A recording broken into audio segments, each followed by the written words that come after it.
Do you feel alone? Having complex post-traumatic stress disorder can feel isolating. But to me, being the only person who has seen the abuse around me can feel even more isolating. For us survivors, we often struggle with feeling like we are the only person going through this and like no one else could ever understand what it is like to live with complex PTSD. The truth is, there are more people out there with CPTSD than you might realize. At least, that's how I have felt as I started exposing myself to content. I started to realize that I was not alone, and today I want to officially kick off Hello Trauma Brain's interview format. I will be talking to Benjamin Allen, a fellow survivor and podcaster who has complex PTSD. In part 1 this week, Ben and I chat about his experience podcasting about having complex PTSD, going no contact with abusers, resuming contact with the abusers, how complex PTSD can impact relationships, and more. Hi, I am Raysa, a survivor of narcissistic abuse, and I have complex post-traumatic stress disorder, and you are listening to Hello Trauma Brain, a podcast where I share my experiences living with complex PTSD. My hope is this podcast can help destigmatize mental health and provide support to anyone diagnosed with CPTSD who thinks they might have it or has a loved one with this diagnosis.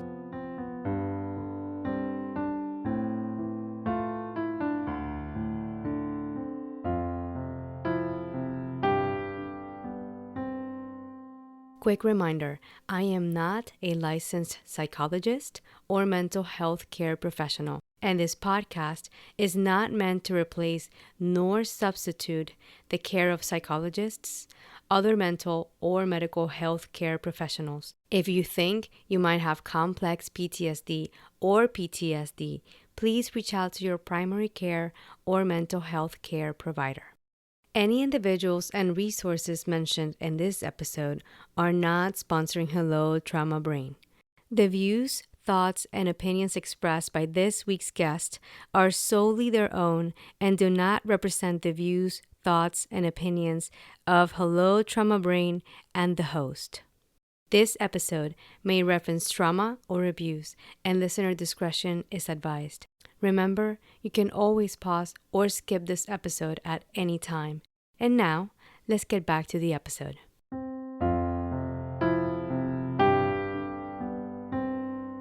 Hello, dear survivors, and welcome to this episode of Hello Trauma Brain.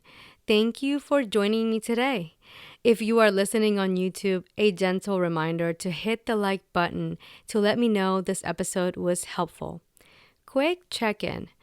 It has been a really difficult week, and I have been coping with a recent communication with an abuser. And in addition, I had an enabler shame me this week for the boundaries and decisions that I have made so far.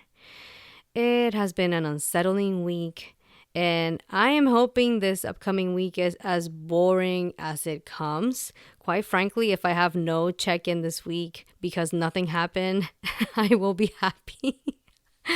I will say though, and this is part of the realm of living with this disorder, and just living as a human being, quite frankly.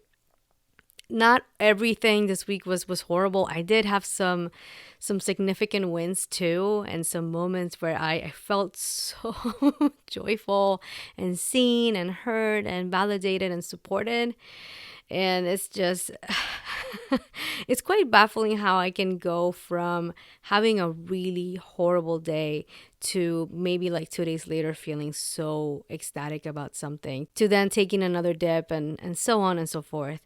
But about the podcast, I actually had been hesitant to do interviews, and it had a lot to do with the imposter syndrome that I have going with that, and not feeling like I had the skills to do an interview. And when I decided to launch Hello Trauma Brain, just having it be a solo podcast format felt more manageable to me. But I did have the intention to at some point do interviews. And it was one of those things where I thought it would happen like way later in the game when I had more equipment, when I had more followers, when I had this, when I had that. You know the drill. However, recently I was approached by Benjamin Allen, who's our guest this week, and he's a fellow podcaster. And he reached out about having him on the pod to do an interview. And here we are. So now Hello Trauma Brain will also feature interviews, and no worries, we will still have the episodes where I am sharing my experiences and my journey, and the interviews are going to be complementing the format where I am sharing my experiences. And the intention is to introduce you to other survivors that have complex PTSD, experts in the field, and other people that are helping survivors as well. So I am pleased to kick off this first interview with Benjamin Allen, and this is part one of a two-part episode. I hope you find this conversation helpful.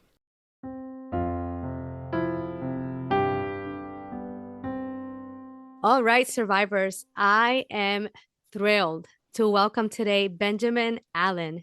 He is a 41-year-old historian and licensed massage therapist who happens to have a part-time podcast about living with complex post-traumatic stress disorder, which he likes to think of as his diary that you get to eavesdrop on. His podcast is called The Complex PTSD Guy. He was diagnosed with complex PTSD in 2017 and started podcasting about living with CPTSD in January of 2020. Thank you, Benjamin, for being here and joining me for this conversation today. How are you doing? Yeah, thank you so much, Raysa. I'm doing really good. I'm having a good morning, and I'm excited to answer your questions and have you pick my brain a little bit. This is fun. Sounds good. Thank you again. The first question I have for you, Benjamin, is how did you find yourself podcasting about having complex post-traumatic stress disorder? So that stemmed out of my own diagnosis. So in 2017, I was diagnosed with complex PTSD, and I want to make sure I point out I would have never in a million years thought that I had any form of PTSD. So when I got that diagnosis, it was life altering for me. And I noticed over a couple of years' time from 2017, 2018, 2019, I had heard a lot about PTSD over the years, but barely anything about complex PTSD. And I also rarely ever hear anybody talk about trauma from your upbringing or your childhood years, your teenage years, that type of complex long-term trauma, which is what complex PTSD is, long-term trauma. I rarely ever heard anybody discuss that. Usually, when I hear people talk about PTSD in any form, it's related to military service or it's related to a major attack. So, like if someone's assaulted, things like that. But I rarely ever heard anything about long term trauma.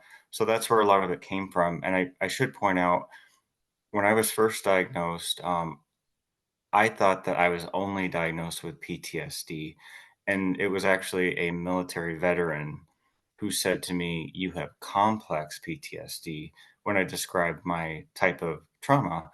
And I actually phoned my therapist, and I said, the woman who diagnosed me, and I said, "Is that correct? Do I have complex PTSD?" And she's like, "Yes, that's right." And I just probably misunderstood her when she first diagnosed me, probably because I was so shocked by it. I thought, shocked that I had PTSD. So I overlooked that word complex at first. But again, my podcasting came out of, I would say, the lack of people talking about long-term trauma from upbringing. So Oh, thank you for sharing that, Benjamin. And I can only imagine how hard it must have been not to have the language of complex PTSD until only a few years ago.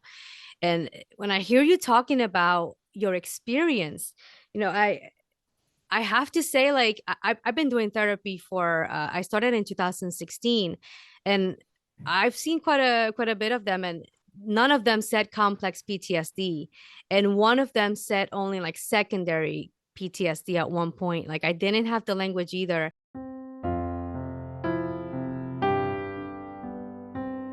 Just a little side note, I do want to clarify that I was referring in that section to the therapists that I had in the past. My current one does know about complex PTSD and it's the one who diagnosed me with the disorder. Just wanted to make that clear. And now let's get back to the interview.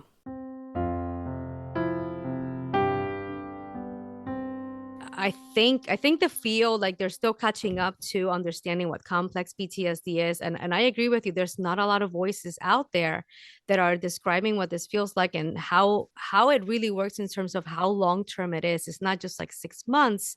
We're talking years and years, and it's for me it was a game changer to have the actual diagnosis, and it helped put names to a lot of the stuff that I just didn't know were even involved in the trauma. How has it been for you to have the diagnosis now and have the language? It's huge. So for years and years, I only dealt with the symptoms. So because the symptoms were all I was ever told about or maybe was addressing. So depression, for example, that was one of the big ones. And it was always just like, another depressing day or another clinical depressive moment here, here or there. But to know it's almost like you're validating it in a big way. So when you get that diagnosis, it's like, this didn't just drop out of the air. This didn't fall out of the sky or come out of the blue. There's a reason I was diagnosed with complex PTSD. So it validates the trauma. A lot of mine was emotional, but I also had physical for several years. But I would say most of mine was mental, emotional. The older I got, when I was younger, it was a lot more physical stuff that went on for years. But once you get that validation, yes, these people hurt you. Yes, these people neglected and abused you. This was not normal. Once you get that validation, it's like, wow. I mean, it really makes you open it up because a lot of people who have complex PTSD, um, they may very well still be very intricately tied to their abusers, and that's a big part of what complex PTSD is. It's that blurred lines. It's the lines are blurry, so they might still be living with their abuser, and it might just be, like, normal to them, until you get that diagnosis. Mhm. Oh, thank you for sharing, Ben. And I want to take a moment to say I'm so sorry that you've experienced both physical and that mental and emotional abuse because I'm so sorry that happened to you. S- Yeah, yeah, I think it's very, the older you get and the more you recognize your own behavior and Mhm, where it's coming from. I think that getting that diagnosis of complex PTSD, it's very helpful, but at the same time, it's very shocking because it's like, wow, things were way worse than I ever even really truly understood until someone points you out how bad it is. Like how, once you see the depth of it, and I saw the depth of it when I was 35. It took me that long. Once you see the real root of it, it's like, mm. wow. So yeah, but thank you. Yeah, I mean, it is what it is, but I'm just glad to have that diagnosis. So, Yeah, I something that you said just now, like that moment where you realize when you mhm. almost like wake up from having normalized all this, like that's actually how old I am right now. I'm 35, and like I am just figuring that this out between like the ages of 34 and 35, and I feel like there's a lot that I still haven't even realized wasn't normal because I'm pretty new in the process, but it just I could feel it in my body as you were describing that experience because it's so accurate when we're coming to terms with having complex PTSD and we're starting to realize that the abuse is coming from people that we're close to. It sometimes it's such a reckoning and it's such a confusing experience to really see things for what they are, and it's almost you like you've been staring at a mirror that's been foggy the entire time and all of a sudden it starts clearing out and you start seeing what's actually on the reflection. It's a for me, it's been a very confusing, scary, and painful process, and also validating to finally understand that it wasn't just me, that there was something wrong with me, but all these things were happening that I didn't even realize around me. And I I want to transition about the people that caused your complex PTSD, because recently in your podcast you've been sharing the experience of being in contact, and I know you've shared in your podcast that you did go no contact with some of the people involved in your trauma for a period of time. Are you able to share your experience going no contact? Yeah, so the no contact was a excuse me, the going no contact was a huge thing for me because and I don't want to do a blame game, but one thing about me is I tended to be very dependent on the people who created the dysfunction and abuse in my life. And I think this happens with a lot of people. The abusers want you to be around, right? They want you, like they feed off you. Um, so it wasn't until when I finally cut ties, and I will say before I say any of this, I ended up talking to them after I cut ties. But the reason I cut ties was something that I've referred to numerous times on my podcast called the event.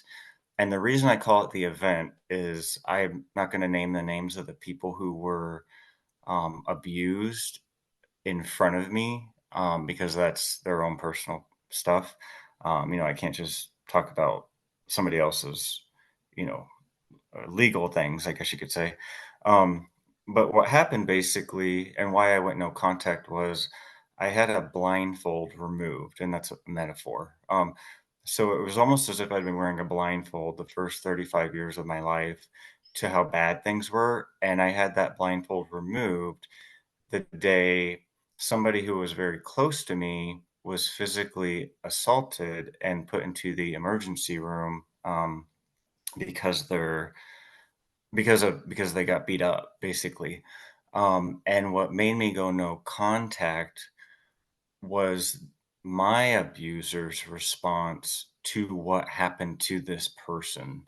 So and I realized it was systemic. This wasn't just one person reacting this way. It wasn't just the enabler of the abuser reacting this way towards this person that was assaulted. It was a systemic type thing, meaning there were more players involved than I even realized. And what happened was they encouraged this person who was assaulted, like physically assaulted, beaten up.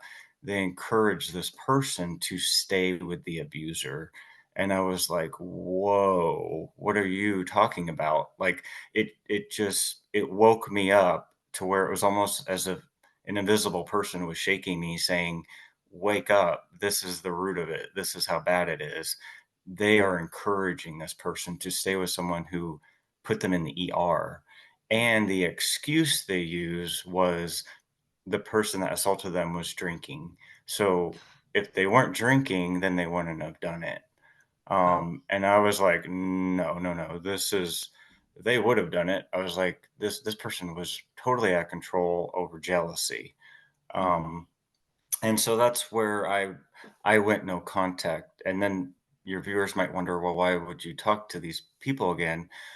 One, the person that was assaulted ended up leaving that person, and thank goodness, they're not with them anymore. Mhm.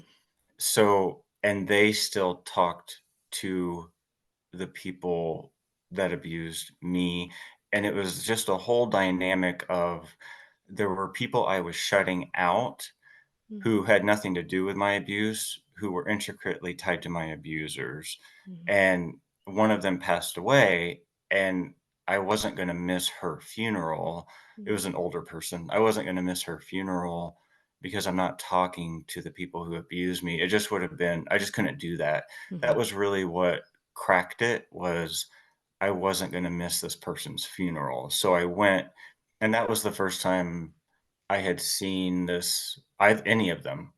was somebody's funeral who I just couldn't not go to her funeral because it was someone who took part in raising me, but she never abused me. Mhm. So I was like, I have to go, so Mhm. that's what did it. And I think that's probably what does it for a lot of people is a medical emergency, a death, a wedding. That's a lot of time, a baby's born. That's a lot of times where you end up getting put back into the situation where you see your abuser again. I think that's Mhm. pretty typical because those are Mhm. things that a lot of people just don't know what the word is, but like I Mhm. just had to go. So Mhm. Thank you. Thank you, Benjamin. And I want to take a moment to just like want to validate how horrific what happened during the event, how horrific that was, and how unsettling it must have been like to see the people around you encouraging this person to go back to their abuser. It almost feels like you're like the only person who can see what's happening.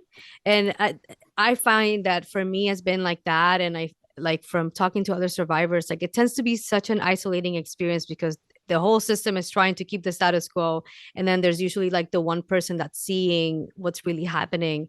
And I just want to take a moment to just say that that must have been horrific to experience, and I'm relieved that that person is no longer with their abuser.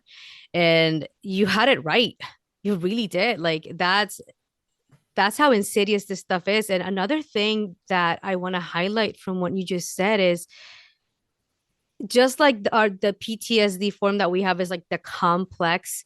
The same applies to dynamics with these people. It's so complicated. Like it's not just, and I feel like this is one of the things that people don't understand about the concept of being no contact. Like it's really not that easy or black and white. Oh, I just cut them off and I go off into the sunset and that's it.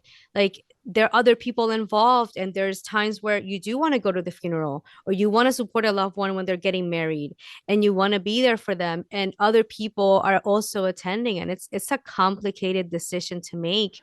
And I want to say to you, like, you know, there's no judgment here. Like it's such a personal choice, and it sometimes it feels like an impossible decision when we're making the call of, do I go, do I not go, do I call, do I not call? And it's, again, I just how complicated it is, and how you're navigating this is just, thank you for sharing that experience with us. And I do want to transition. So you already mentioned that you have contacted them in some way, and if I am understanding correctly, you're in some sort of contact now. And recently, you even did an event where some people were there.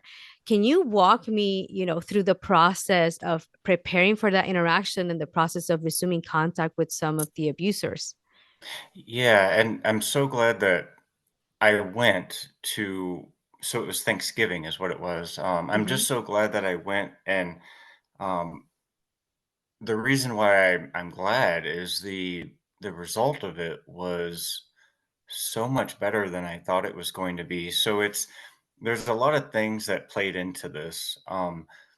So there's one person who was at the what I refer to again as the event. And this was the only other person I would say besides myself that I witnessed Mm-hmm. who wanted the victim to get away from the attacker. And so that person, I had actually also cut them out because when you go no contact, let's just say with people that you grew up around, in my mind, you can't pick and choose. That just won't work. So I had to cut out this person too, because I wasn't just going to be around this person who also, like myself, wanted the victim to get away from the attacker. Mm-hmm. I couldn't just be around that person and say, well, none of these other people can come around when I'm here. I'm not going to Mm-hmm. dictate how they can live their life. Mm-hmm. So I just went no contact with him as well. And I think they always wondered, like, where did he go? Where did Ben go? Like, why doesn't he talk to me? Mm-hmm. Um, and I'm somebody, I don't have a Facebook page. Like, I'm not on there. So that's one easy way of going no contact is just not having that in general. And I'm Mm-hmm. not on social media much. But I did see this person because we ended up seeing her basically around the Thanksgiving holiday, and I thought for certain they were going to want to talk about the event. They were going to want to talk about our loved one being attacked. They were going to want to talk about all of that. So I had like my mind ready, to explain to them why I went no contact with them when they did everything right. This person Mm, who also had the same view as I did. And none of that came up. And it was so refreshing. It was like they've moved on, mm, right? They've moved on. They supported the person when they left the attacker, and everything. They moved on and they've always been able to kind of live a functional existence. And it really stood out to me. My PTSD is lingering. My PTSD is holding me back. mm, So I have complex PTSD from my upbringing, but the event, I still was very much triggered by. So that event was still lingering with me and maybe not with them. So for me, that's all I could think about. And that's how PTSD is too, is it's a lot of times it sucks up all your mental attention. So I was just, mhm, wondering, what they were going to think. And the reason the complex part plays into this is the person who was attacked by the attacker, they were someone who also experienced the same exact type of, I shouldn't say same exact, but 95% exact type of abuse that I did growing up. mm, So the victim is somebody who I knew from childhood who went through a lot of the same things. So everything was tied to them. And when they stayed with their abuser for a time, let's just say a year, I don't know how long it was, um, a year or two, mhm, um, that was like, wow, because I never would have ever guessed that they'd do that because they were always somebody who used to say to me, they always used to remind me of how crazy things were growing up. So to see them stay within someone who physically abused them was shocking to say the least. And so whenever we got together around this holiday, again, I would say they've moved forward in their life. And again, for me, the lingering is still going on there. I would say the PTSD stress, that wall, I don't know what you want to call it, but I just use the word linger. mhm, It just hangs around and it distracts you. It's distracting is the word. mm, PTSD is distracting. It sucks up your all the attention. So yeah, I was pleasantly surprised. I had an accident in October that I'll bring up really quick. mhm, And so I thought that they were also going to be talking about this accident I had. I had a car accident. And I thought for sure they were going to be talking about that. And it was related to substance abuse. And mm, so I thought that they were going to bring that up, bring up substance abuse, because it was the first time I'd ever been open to them that I had an issue with certain things. And none of that was brought up. I think they wanted it to be a, vacation for me because mm, I went out of state for the holiday. I think they wanted me to take a break. I think they knew that I was stressed out. So they didn't bring up any of that. I think that they were just going to let me bring it up if I wanted to. mm, They probably already had that conversation. He needs a break. He needs to get away. mm, I think they could just tell I was stressed out. mm, Um, so it was pleasant. I was pleasantly surprised with a lot of things, but related to the accident, I will say, and this is very important, mhm, and I think your listeners will relate to this. In regards to the accident that happened, it was almost like a life-threatening accident for myself. And I am currently in contact with the primary person who abused me growing up because, again, complex PTSD is complex. mhm, And they haven't reached out a single time to see if I was okay. So that really sunk in with me. This person doesn't care about me. And when you're living with complex PTSD, I think that's really important to notice the things that people aren't doing. mm, So if you come from an abusive home and let's say, let's say you graduate with honors or something and they mhm, don't throw you a party, they don't say congratulations, there's nothing that comes your way. Or let's say you almost die in an accident. mhm, It's like, or you have a house fire or something and they don't call to see how you are. And they might even I don't know, they don't check on you. They Mm, don't care about you. Like, unless like, a lot of ways, you're a tool for them to use, and if mhm, there's no way that they can use the situation, they're not gonna reach out to you. But it really sunk in with me where I was like, they don't care about me. Like, this is very apparent. mm, It just really it woke me up for the second time. So you could say I had my blindfold removed again, because mhm, if you go no contact and then you talk to them again, and then you have your blindfold removed again, I'm not gonna go no contact again, but I'm just gonna keep them at much of a distance as humanly possible. mhm, Whereas before, once I went back in contact with them, I would say I made several excuses to do that. Like, one, I know the history of the abuser. I know that they were abused growing up. Two, I know, and they were abused in more than one way. And then two, I was very worried about them when the pandemic hit. So that mhm. was when I initially reached out to the main person. I was just worried about him. But it's weird because it's almost like a Stockholm syndrome. Like, Mm, like, you start to think like, oh, look at them, like, they need love, or it's almost like you're dating an abuser. Like, mhm. when you start talking to your abuser again, it's like people who go back to their physically abusive spouse, and everyone's like, why do they go back to him? Why do they stay with him? And it's almost like that, I guess. So, Uh, that makes so much sense, Ben. And I, gosh, you said so many things just in this part that I want to go back to, and I want to start off with just taking a moment to say I'm so sorry that you went through that horrible accident last month, and I'm glad that you're okay and that you're able to do this today and that you're safe now.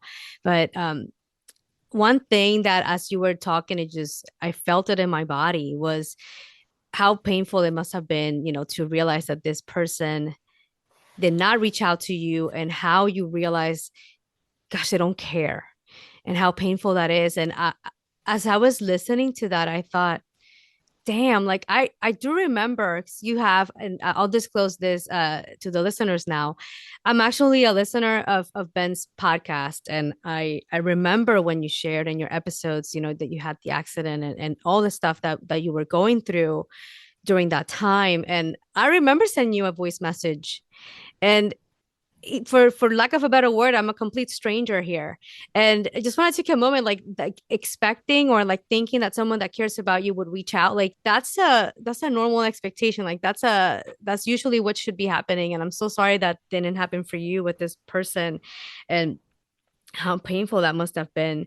And along the lines of that, like one thing that I did an episode on this called The Great Awakening. Like that's the name I give to those moments when you realize, oh, it is that bad, or oh wow, they really just, it's just not there. And I feel like for us, as we're untangling what happened to us, like there's many moments of that blindfold coming off, that great awakening, where we're just like realizing this for the first time. And sometimes for me, like personally, I kind of forget. I don't know if this happens to you, but I'll realize something, and then like 5 months later I'm realizing it again. It's the same thing, but it feels like it's the first time again. I don't know. It's such a weird experience. Do you experience that at all? oh yeah, yeah. I would say, because it's not just so in the way that I grew up, and again, I don't name who my abusers are or the people around them, Mhm, um, but the I notice it a lot with the enabler. So the mm, person who, so again, with complex PTSD, if you have it from childhood into your teen years, or even just childhood or just teen years, there's usually an enabler who is a lot of times a victim of the abuser. And, again, I mentioned kind of like a Stockholm syndrome thing, or like mhm, why do they stay with them? Um, the enabler, a lot of times has extreme denial, extreme, like so deep that they're willing to stay with someone when they're hurting. Like, let's just throw an example out, like kids. Like, I always think of the movie Burning Bed with Farrah Fawcett in it, mm, because his mom so Farrah's being abused by her husband. He's abusing the kids too, and his mom is enabling him. His mom, it's a very well played role. But the mom is almost like wondering. It's almost like a mindset of why is Farrah Fawcett being a crybaby? And she's almost like enabling her son to be this horrible person who can get away with murder. Um, and it's a I mean, that's like an extreme, like, domestic abuse thing on that movie. Mhm. Um, but yeah, I have aha moments a lot with both. So with the primary abuser and with the enabler.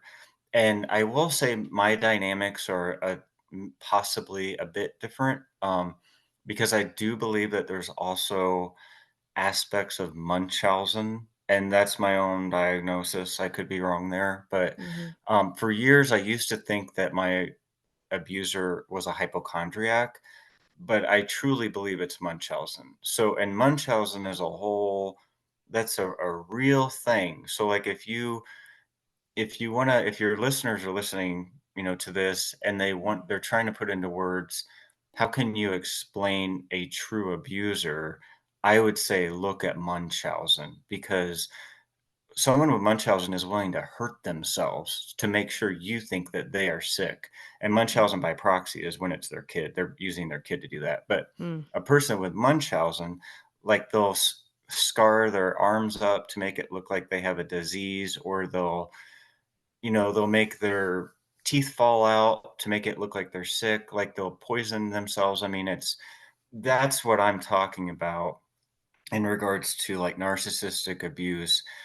They'll do anything to get their way. Mm. And so that's the depth of it. And Mm. so whenever I recently had the aha moment, like a month or so ago from my car accident, I was like, okay, they don't they don't care. And it's a really weird feeling because, if I were to say to somebody, "Oh, I had this accident," and then, like, one of my friends were to say, "Oh, what have your parents said about it?" or something, Mhm. or, "What have your loved ones said about it?" or "What have your cousins said about it?" or Mm. blah blah blah. They might call, you'd say, "Oh, I talked to him and this and that." But if it's your primary abuser Mm. and they really don't care about you, and then you say, "Oh, well, I haven't heard anything from this person," that your friend might be like, "Really?" And Mm. you'd be like, "But you just went to their birthday party, or that you just spent the holidays with them, or you just this or that." Mm. And usually it usually takes somebody to point it out to you, Mhm. like, "Well, why wouldn't they call you?" Because a lot of times if it's not happening, you're not noticing that it's not happening, right? Like, if you Mhm. grew up with it, it's normal to you for them to neglect you. Yeah. So it's almost like, until somebody points it out, it's like, "Oh, yeah, why haven't they called?" And then your friend might say, "Well, didn't you think about that?" And you might be like, "No." And it would be Mhm. because you're not used to it. You'd be like, Right. "Well, why would they call?" Like, what are they supposed to do, if you're not Mhm. seeing it happening? Mhm. Yeah, that makes so much sense, and I feel like eh, that happens to me too. Like you normalize, and I think that's the term. Like you normalize the the dynamics that are happening around you to the point where just like sometimes it shocks me too when I hear somebody else have a different reaction because to me it's like, well, that's another Tuesday for me, Mhm. but somebody else going like no, that's a big deal. And I feel like having those reactions, and that's why for me, like having like I've been to support groups and I'm exposing myself to content, like even listening to your podcast was part of that. A lot of me listening to your podcast led to me having all these moments of realizing, oh shit, I didn't realize that was part of it. Because to me, again, it's normal. And then when I hear you talking about it on your podcast, or I hear someone in a support group say something and they're like, yeah, this is so toxic, I'm like, that is. And it's just it really blows my mind. And I think I don't think I can tell you you're not at least alone in this sense, because I experience that all the time. And i I do want to circle back to something that you said earlier, which is about the I'm gonna call it the stigma that applies when the abusers are in a, let's just say, in a family dynamic. Because you were describing how, like, if you were quote unquote dating someone toxic like that, it might be more likely that we would hear people say like, well, you shouldn't be with this person. But I feel like there are certain dynamics where that stigma is there. And I do the same thing. I don't disclose who my abuser is, but I'm just thinking about someone whose abuser is in their family. And usually the narrative there would be, but they're your family, and how can you set boundaries with them, or how can you do A, B, and C, or well, but they're still related to you. And it's a really hard thing to navigate for a lot of survivors, because yes, the abusers might be family. Yes, the abusers might have a bad history, or yes, the abuser might be a mentor or someone who's been in their life for a long time, but that still doesn't excuse the abuse. And when you really look at it, like, and one way I go about it is I remove the title of the person and I replace it with the word abuser. Like, if you say like spouse or friend or boss or whatever, you take that title away and you say abuser, and you take whatever you're hearing from the other person and you put it in that context. It helps me land quicker in terms of, oh, wait a second, something is off here. And it's something that I've heard survivors use as well, but it's just such a complicated dynamic, because with complex PTSD, like, I find myself vacillating between, I still feel love for some of these people, and I still care about them, and I don't want any harm to come upon them, and I'm also coming to terms with all the abuse they have imposed on me that I need to work through to be able to heal and improve my quality of life, because my complex PTSD, I mean, it really gets in the way of my everyday life. It's just, there's no break from this. At least that's how I feel about it. And again, I want to thank you for sharing your experience. Like, it's so relatable, and I think it's so important when we are exposing ourselves to the listening to the experiences of other people, so we can start learning what actually is healthy, what's not healthy, and figure out how to relate to other people too. So I feel like that's another way where my CPTSD gets in the way of my life, how I relate to other people. And I feel like in your podcast you've talked quite a bit about that as well. Did you wanted to add anything in terms of like how the complex PTSD impacts your relationships and how you relate to others? Yeah, so the one of the biggest symptoms of complex PTSD, if you look up, complex PTSD online, is interpersonal skills, struggling with Mhm. interpersonal skills. And I would have to say, outside of depression, um, struggling with interpersonal skills has been my biggest thing for sure. Um, and a lot of it, I think, is so like, let's just say trying to date somebody, for example. Um, there's certain things that will pop up, or maybe it's things that I'm not doing Mhm. that somebody that I'm trying to date, it'll be a really big issue for them. And when you come from a dysfunctional home or an abusive home, like I said, it's that lack of something. There's something lacking there to where it's like, the person that you're dating notices it like immediately. Well, I shouldn't say immediately, but maybe after a month or so, Mhm. or even within a few weeks, they notice almost like, why are you acting like this? Is kind of what their response will be. And you really don't know why you're acting the way you are. And you don't know that there's something off with the way that you're acting. Um, you just know that you don't have an answer for them. Um, and I think that's a big part of it. Friendships too. So like, I have been really lucky to have very good friendships, and I tend to gravitate to people who are an open book, Mhm. and they call people out. I don't even know if calling people out is the right word, but they're not afraid to say what's on their mind. Is the type of people that I tend to be drawn to. Mhm. So the people who are an open book are people who I tend to make friendships with. Mhm. Having said that, though, and again, I won't say over my years, which friends these have been or if I'm still friends with them or not. Mhm. But I will say that I also tend to befriend people who come from abuse, and neither of us know it. Mm, Um, and the reason I say that is because one, there was a friend I had in high school, and this person absolutely came from abuse, and it was well known, and I knew every detail. mm. Um, and it was like predator abuse is what it was, from like a babysitter, and Oh, so wow. it was an open book, like everybody knew about it, but um, we bonded over basically dysfunction, like, looking back at it, we bonded over dysfunctional home life, Mhm, but as an adult, I will say I've been friends with certain people, and I won't say where I was living or anything or who, anything about that, but I did come to the conclusion that a couple of them are in, I'm trying to think of the words, mhm, relationships that have, um edgy boundaries, maybe is the word, where some people have thought that the person I was friends with was in, like, an emotionally abusive relationship, and mm, I didn't see it really.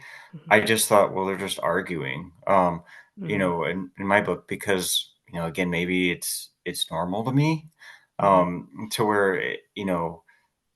it can create a lot of blurred lines, that's the term I always use because interpersonal skills, I still struggle with it. I still, you know, er, if I try to date, a lot of times that falls flat. And again, this is might be something your listeners relate to.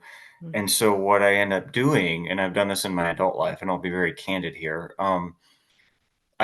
I tend to seek out people who are completely unavailable. Like mm, after a certain point, like I would say once I hit like 37, 38, I'm 41 now.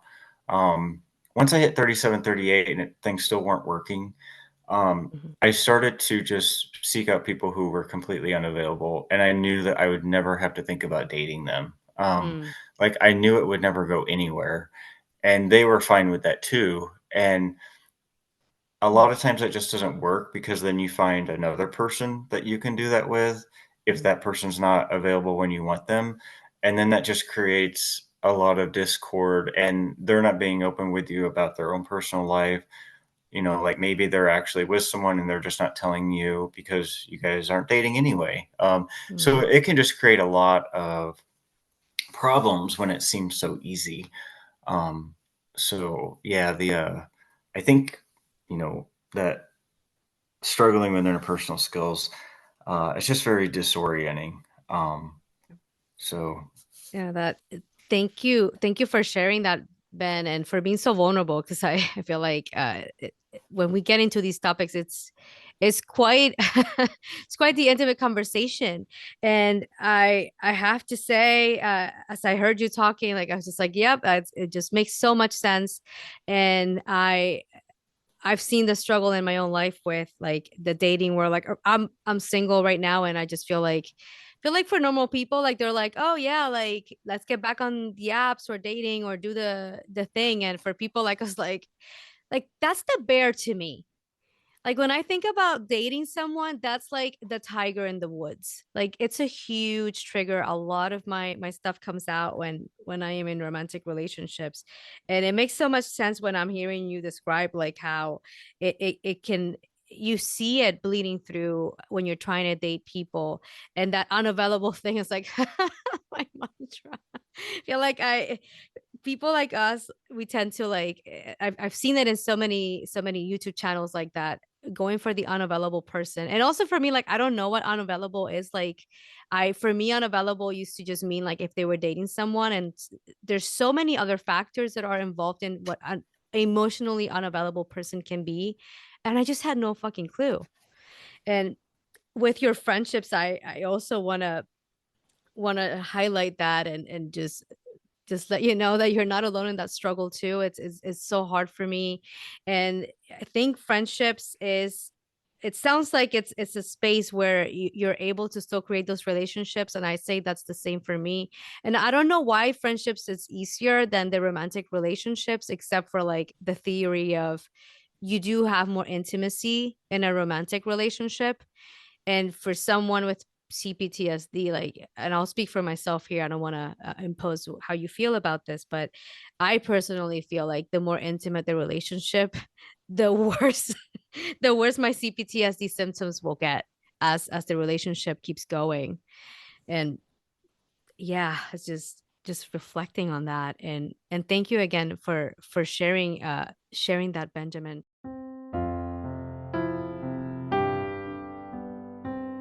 All right, survivors, how are you feeling after hearing the interview so far?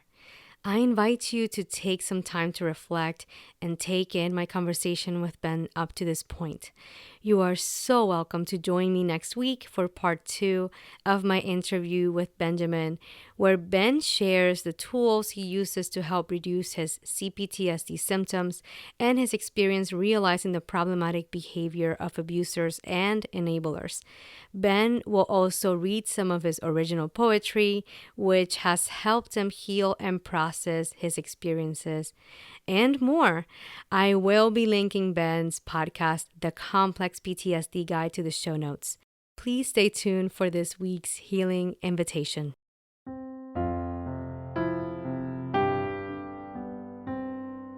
In this week's healing invitation, I want to offer you a few things to reflect about. Have you felt alone in your journey so far? If so, I invite you to reflect on this episode. Is there anything that resonated with you?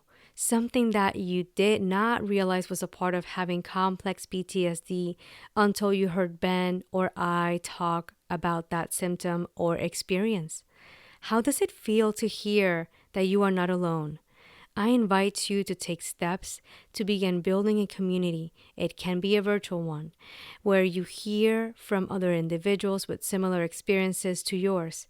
P.S. This podcast does count. Perhaps a support group, or looking at the comments in a YouTube channel, doing a Google search and seeing if there is more content about CPTSD from the survivor's perspective. If you are not feeling alone at this time, as you know more people or have a community already, then I invite you to reflect on how does it feel to have them in your life. Really think about the impact interacting with someone who has been through something similar or has similar symptoms to yours has on your mental health. Please let me know how this week's healing invitation goes if you choose to accept it.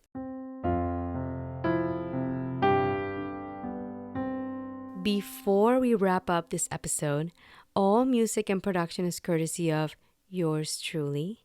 Also, I want to share a few ways you can help support this podcast. You can subscribe and leave a 5-star review on Apple Podcasts, Spotify, Amazon Music, Google Podcasts, or the platform you are using to listen. Share this episode with anyone you can think can benefit from this content. Follow Hello Trauma Brain on Instagram with the handle at Hello Trauma Brain. Subscribe to the Hello Trauma Brain YouTube channel and hit the notification bell to be the first to know when I post a new episode. And you can make a donation by getting me a coffee through the official bio site. No worries, all links will be provided in the show notes.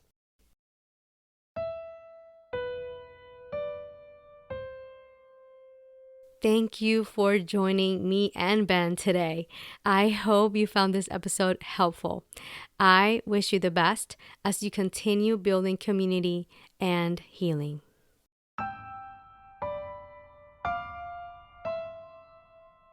It is time for our farewell affirmations. You are welcome to repeat after me. I am enough.